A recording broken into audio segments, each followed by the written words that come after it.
Hello friends, எல்லாருக்கும் வணக்கம். So இன்னைக்கு vlog வந்து நம்ம வீட்ல இருந்து தான் பார்க்க போறீங்க ஃப்ரெண்ட்ஸ். ஏன்னா நிறைய வெளியே போயிட்டு வந்தாச்சு. பாப்பாவும் ஊருக்கு கிளம்பிட்டா அண்ணன் திருப்பி வந்து வரப்போறாங்க. ஏன்னா இங்க வந்துட்டு 2 days வேப்பேரியில வந்து அவளுக்கு கிளாஸ் இருக்கு. ஸோ இன்னைக்கு வந்துட்டு பார்த்தீங்கன்னா ஈவினிங் போல நான் வந்து நம்ம மார்க்கெட்ல போயிட்டு முளைக்கீரை வாங்கிட்டு வந்தேங்க. முளைக்கீரை வந்து எனக்கு ரொம்ப பிடிக்கும். மணத்தக்காளி, பொன்னாங்கண்ணி, முளைக்கீரைனா எனக்கு அவ்வளோ இஷ்டம். அண்ட் இந்த கீரை ரொம்ப ஃப்ரெஷ்ஷாக இருந்தது. நான் கீரை வந்து பொரியல் பண்ணுவேன், இல்லைன்னா வந்து கடைஞ்சிட்டு இந்த தண்டை வந்து வேஸ்ட் பண்ண மாட்டேங்க. அதுவும் முளைக்கீரையோட தண்டு வந்து அவ்வளோ டேஸ்டா இருக்கும்.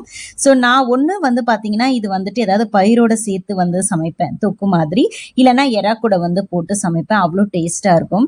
ஸோ இன்னைக்கு நைட் இதெல்லாம் க்ளீன் பண்ணி வச்சுட்டு நாளைக்கு ப்ரிப்பரேஷனுக்கு வந்து இதெல்லாம் முடிச்சிட போறேன். அண்ட் லெஃப்ட் ஓவர் ரைஸ் கொஞ்சம் இருக்கு, அதை வந்து நைட்டுக்கு வந்து தாளிச்சிட்டு சாப்பிட்ற போறேன். இன்னைக்கு கிச்சன் எல்லாம் சூப்பராக நீட் பண்ணிட்டாங்க. இந்த கிளாஸ் எல்லாம் தொடச்சி எடுத்துட்டேன். அண்ட் என்னென்ன மளிகை ஜாமான் இருக்குது இல்லை இதெல்லாம் பார்த்து வச்சுட்டோன்னா நம்ம நெக்ஸ்ட் மந்த் மளிகை ஜாமான் போட ஈஸியாக இருக்கும். ஸோ ஆல்மோஸ்ட் எல்லாமே க்ளீன் பண்ணிட்டேன் கிச்சனில். பார்த்தீங்கன்னா இங்கேயுமே சரி, இந்த மேல் ஷெல்ஃப் எல்லாமே க்ளீன் பண்ணிட்டேன். அண்ட் இங்கே வந்து எது நம்ம வந்து எசென்ஷியலாக யூஸ் பண்ணுறோமோ அதெல்லாம் இங்கே வச்சுருக்கேன். அதே மாதிரி என்னோடய கிளாஸ் கலெக்ஷன்ஸ் ஃபுல்லாகவே நான் வந்து இது வந்து எம்டியாக தான் இருந்தது. ஸோ அதனால் வந்துட்டு இதில் எல்லாமே நான் வந்து எடுத்து வச்சுட்டேன். ஸோ இந்த இடமே வந்து நீட்டாக இருக்குது இப்போ பார்க்குறதுக்கு. அண்ட் இங்கேயும் வந்து ஃபுல்லாக நீட் பண்ணிட்டேன் ஃப்ரெண்ட்ஸ். என்கிட்ட வந்து நிறைய பாத்திரங்கள் இல்லை. எனக்கு இதுதான் இவ்வளோ தான் என்கிட்ட பாத்திரங்களே. கொஞ்சம் மண் சட்டி வச்சுருக்கேன், பட் அதுவே எனக்கு அதிகமாக இருக்கிற மாதிரி தோணும், நிறைய சேர்ந்துடுற மாதிரி தோணும். ஸோ அதனால் இன்னுமே வந்து பாத்திரத்தெல்லாம் கம்மி பண்ணணும். இங்கேயும் வந்து பார்த்தீங்கன்னா ஃபுல்லாகவே டிஃபன் பாக்ஸஸ் தான். இனி டிஃபன் பாக்ஸஸ்க்கு வேலை இல்லைங்க. பசங்க ஸ்கூலுக்கு போகும்போது வாங்கினது இது எல்லாமே வந்துட்டு பார்த்தீங்கன்னா எங்கேயாவது ஃபங்க்ஷனுக்கு போகிறோம்ல, அப்போ ரிட்டன் கிஃப்டாக கொடுக்குறது எல்லாமே இங்கே இருக்குது. ஸோ அதெல்லாம் பத்திரமா நான் எடுத்து வச்சுருக்கேன். ஸோ யாருக்காவது அது கொடுக்கணும், குழம்பு ஊற்றி கொடுக்கணும்னா நம்ம ரிலேஷனுக்குள்ளே, மற்றவங்களுக்காக கொடுக்கும்போது இந்த பிரியாணி பாக்ஸ், பிளாஸ்டிக் பாக்ஸில் தான் கொடுக்குறது. ஸோ இதெல்லாம் வந்து இங்கே அரேஞ்ச் பண்ணி வச்சுட்டேன். ஸோ தட் நீட்டாக இருக்கும் அப்படின்னு சொல்லிட்டு. காய்கறி வாங்க தான் ஃப்ரெண்ட்ஸ் போனேன். வெங்காயம்லாம் ரொம்ப அழுகி போயிருந்தது. 6 கிலோ வந்து 100 ரூபா போட்டிருந்தான். ஸோ அதனால் வந்துட்டு டீஃப்ராஸ்ட் பண்ணிடலாம். 6 கிலோ 100 ரூபா போட்டிருந்தானா, அதனால் வந்துட்டு பார்த்திங்கன்னா நான் வாங்கலை. ரொம்ப அழுகலாக இருந்தது, எடுக்கவே முடியல. அதனால் இவர்கிட்ட நான் சொல்லிட்டேன் காலையில் வந்து வாங்கிக்கலான்னு. அதனால் வந்து ஃபுல்லாக எம்டி தான், பேஸ்கெட் வரைக்குமே எம்டி தான் இருக்குது. ஸோ அதனால் நாளைக்கு கொஞ்சம் சில வேலைங்கள்லாம் பண்ணிடலாம், காய்கறி வாங்கிட்டு வந்துடலாம் அப்படின்னு சொல்லிட்டு. ஸோ கிச்சனில் இது ஃப்ரிட்ஜு ஆல்மோஸ்ட் எப்போவுமே நீட்டாக தான் வச்சுருப்பேன். சொன்னேன்ல தண்டு போட்டு காலையில் பொரியல் பண்ண போகிறேன். ஸோ அதனால் வந்துட்டு நைட்டே வாஷ் பண்ணி எடுத்து வச்சுட்டேன். ஸோ தட் காலையில் சமையல் பண்ணும் போது ஈஸியாக இருக்கும். இது மத்தியானத்துக்கு தான். அதே மாதிரி கீரையும் வாங்கிட்டு வந்து அலசிட்டேன். ஸோ ஒரு மூடி போட்டு வச்சுருவேன். கீரை ஒன்றாகாதில்ல, ஏன்னா நம்ம தனி தெளிச்சு தானே விற்பாங்க கடையில். அதனால இது மட்டும் நான் ஃப்ரிட்ஜில் வந்துட்டு ஸ்டோர் பண்ணிடுவேன். ஸோ அவ்வளோதான். ஸோ நாளைக்கு வந்து இந்த லெஃப்ட் ஓவர் பயிருங்கள்லாம் இருக்குது. ஸோ அதெல்லாம் வந்துட்டு ஊற வச்சு மாவு அரைச்சி வச்சிடலான் இருக்கேன். நெக்ஸ்ட் டே மார்னிங்க நாங்கள் 2 பேருமே சிறுவாபுரி கிளம்பிட்டோம். ஒரு 5 மணிக்கிட்ட இருக்கோங்க. ஸோ வந்துட்டு தொடர்ந்து 6 வாரம் வரணும் அப்படின்னா வந்துட்டு எந்த வேண்டுதலும் கிடையாது. கிடைக்கிற நேரத்தில் பக்கத்தில் இருக்க முருகரை போய் பார்த்துட்டு வந்துடலாம் அப்படின்னு சொல்லிட்டு. ஸோ எங்களுக்கு இங்கேருந்து வந்துட்டு பார்த்திங்கன்னா ஒரு 3/4 மணி நேரத்தில் நாங்கள் வந்து சிறுவாபுரி போயிடலாம். ரொம்ப பக்கம்தான்.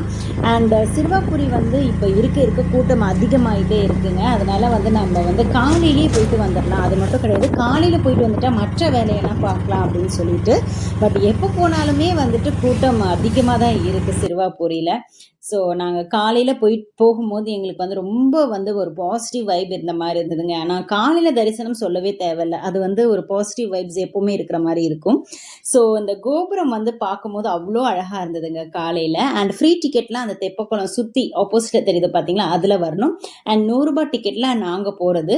ஆனால் எனக்கு தெரிஞ்சு ரெண்டுமே வந்து ஒன்றா போகிற மாதிரி தான் இருந்ததுங்க. ஸோ கடகடன் சாமியை பார்த்துட்டு வீட்டுக்கு வந்துட்டு நிறைய வேலை இருக்குது. அதனால சீக்கிரமாக வந்து கடைக்கெல்லாம் போகாமல் வீட்டுக்கு வந்து கிளம்பி நாங்கள் வந்துட்டோம். வீட்டுக்கு வந்தாச்சு. ஸோ வந்த உடனே கடகடன் வேலையை முடிச்சிட்டோன்னா கொஞ்ச நேரம் ரெஸ்ட் எடுக்கலாம் அப்படின்னு சொல்லிட்டு.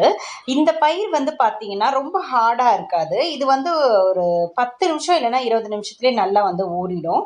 அதாவது வந்துட்டு நம்ம குக்கரெல்லாம் வேக போடணும் அவசியமே கிடையாது. அப்படியே டைரெக்டாக நம்ம வதக்க ஆரம்பிச்சலாம். சாஃப்டாக தான் இருக்கும். ஆக்சுவலி இது வந்துட்டு எப்படி வந்து கெட்டு போகாமல் வந்துட்டு இருக்குன்னு எனக்கு தெரியல. பட் நான் இந்த மாதிரி பயிர் வந்து ரிலையன்ஸ் போனால் வாங்கி வச்சுப்பேன், ரொம்ப நல்லாயிருக்கும். ஸோ இது வந்துட்டு நான் வந்து கீரை தண்டோடு சேர்த்து சமைக்க போகிறேன். ஸோ இன்னைக்கு வந்துட்டு இதுதான் வந்துட்டு எங்களுக்கு வந்து மத்தியானம் லஞ்சுக்கு. ஸோ வந்துட்டு மோர் குழம்பு அண்டு தொக்கு, முட்டை இதுதான் வந்துட்டு பிளான் பண்ணியிருக்கேன். அண்ட் காலையில் அங்கே போகும்போது காஃபி எதுவும் குடிக்கலையா, வந்த உடனே எனக்கு தலைவலிக்கிற மாதிரி இருந்தது. அதனால வந்து காஃபி போட்டு குடிச்சிடலாம் அப்படின்னு சொல்லிட்டு. ஸோ இந்த பாட்டில் வந்து காஃபி பாட்டில் தாங்க. நான் மில்க் ஸ்டோர் பண்ணுறதுக்கு தனியாக கண்டெய்னர்லாம் வாங்க மாட்டேன். இந்த மாதிரிலாம் யூஸ் பண்ணிப்பேன். ஸோ சமையல்லாம் முடிச்சிட்டேங்க. மோர் குழம்பு செஞ்சுருக்கேன். அதே மாதிரி வந்துட்டு பார்த்தீங்கன்னா கீரை தண்டு அவ்வளோ டேஸ்ட்டாக இருக்குங்க. கண்டிப்பாக நீங்கள் ட்ரை பண்ணி பாருங்கள். வெறும் முளைக்கீரையோட தண்டும் அதுக்கப்புறமா வந்துட்டு பார்த்தீங்கன்னா அந்த பயிறு சொன்னல அது போட்டு பண்ணியிருக்கேன். அவ்வளோ டேஸ்ட்டு. நானே வந்து பாதி காலி பண்ணிட்டேன். நீங்கள் இது வந்து சப்பாத்தி கூட வச்சு சாப்பிட்டா கூட அவ்வளோ சூப்பராக இருக்கும். மோர் குழம்புக்கு எம்மியாக இருக்கும். கண்டிப்பாக அது சாப்பிடுங்க. அண்ட் இங்கே வந்து பார்த்திங்கன்னா கீரை குழம்பு. ஸோ இன்றைக்கி மத்தியானம் லன்ச் மெனு இது தான். கோயிலுக்கு போகிறதுக்கு முன்னாடி அழகாக எல்லாம் ரெடி பண்ணி வச்சுட்டு நிலவாசல் கிட்ட கோலெல்லாம் போட்டு வச்சுட்டு தாங்க போனேன். ஆனால் அந்த ப்ரூசி வந்து எப்பவும் போல் அழிச்சு வச்சுட்டான். திருப்பி நான் இது வந்து ரெடி பண்ணணும். அண்ட் செவ்வாய்க்கிழமை அதுவுமா முட்டை சாப்பிட்றீங்களேன்னு நினைக்காதீங்க. பிரேம்க்கும் ப்ரூசிக்கும் தான். ஸோ அவனுக்கு 2 முட்டை அண்ட் பிரேம்க்கு 2 முட்டை. ஸோ இப்படி தான் எங்களோட டே போச்சுங்க. இந்த வீடியோ பிடிச்சிருக்கோம் நம்புறேன். நெக்ஸ்ட் வீடியோவில் மீட் பண்ணுறேன். பாய்.